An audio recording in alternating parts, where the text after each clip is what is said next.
Janusz, I'm going to look into my crystal ball and try and look ahead to the summer and sort out this striker situation at Arsenal. Now, this might not happen, but let's just pretend it does. Lacazette, who's out of contract, disappears. Aubameyang has no future at the football club. Arsenal sign a new striker.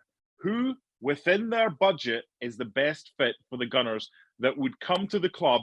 And let's assume as well that they finish fourth, because that's important, because I think the quality of player that you would get being in the Champions League might be different from the quality of player you would get if you don't qualify for the Champions League.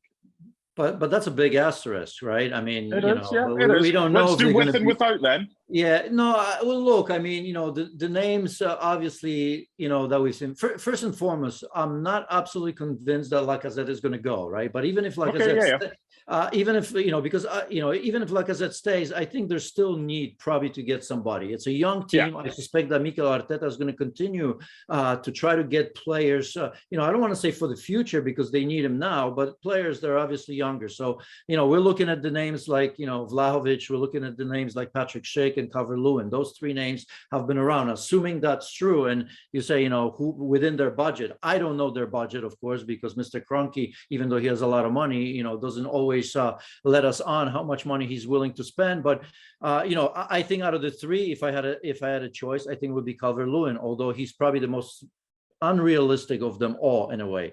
Look, as I've said, if you look at Arsenal right now, the way they play on the break, they want to get behind, right? And I think Calvert-Lewin's probably the best of those three, if you talk about it. Unfortunately, I think his contract is until 2025. He's an English international. You know how much money players like that, players that do know the league. That's why I want him there, because I think he could come in right away. We know his quality, of course. He's still a young player. You can mold him in whichever way Mikel Arteta sees it fit. So for me, I would have gone for him. I'm going to look past this injury, who seems to go on forever, although I think he's back in training. I don't think there's indication that this is going to be chronic in any way. So that for me, would be number one choice. If you look at, Patrik Schick and Vlahovic, I don't want to say they're the same, but they're similar.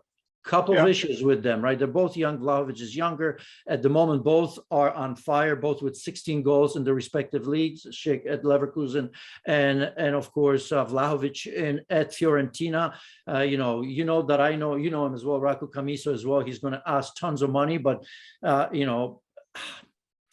look, they're more of a number nines. They can do a little bit more, but neither of them, between Schick and Vlahovic, are good in holding onto the ball with back to goal, that type of play, which sometimes in the Premier League you have to do, right? You have to show that strength.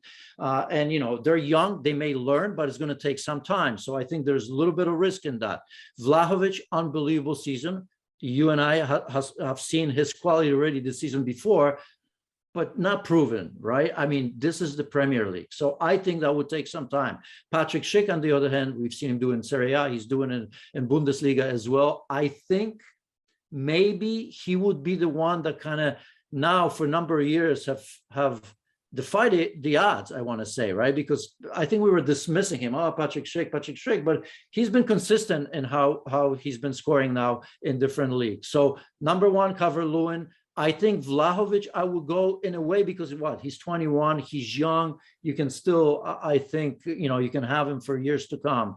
Not that Patrik Schick is that old, but he's 24, 25, I think, somewhere in there. So I hope I answered to. Calvert-Lewin would be number one choice, but it's going to be very expensive and very difficult, I think, for Rafa Benitez and Everton to let him go.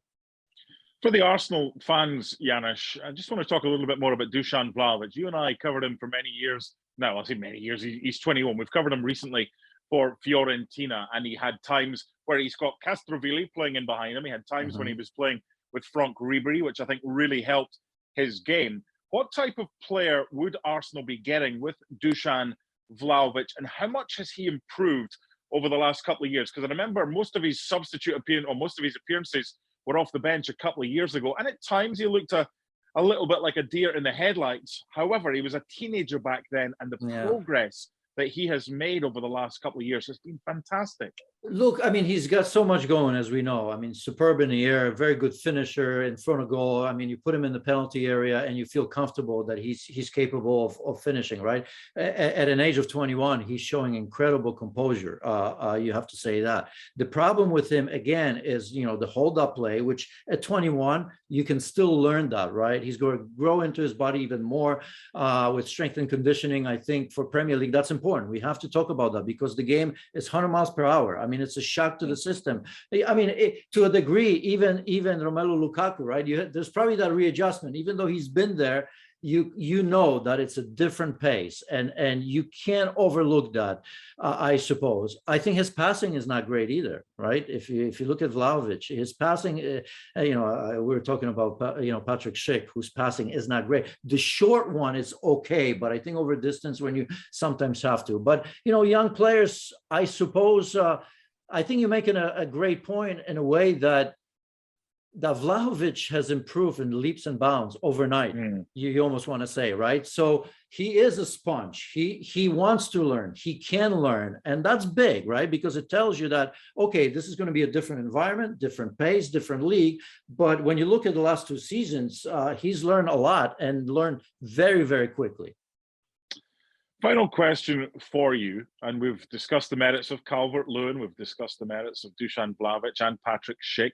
There are others, of course, that Arsenal will be considering if they wish to add a striker to the ranks in the summer or even in the January transfer window. The question is this: if it's down to those 3, Calvert-Lewin, Vlahovic and Schick, you've got a one-on-one from the edge of the box against the goalkeeper for all the money in the world late on in the season to get into the Champions League or to win a trophy.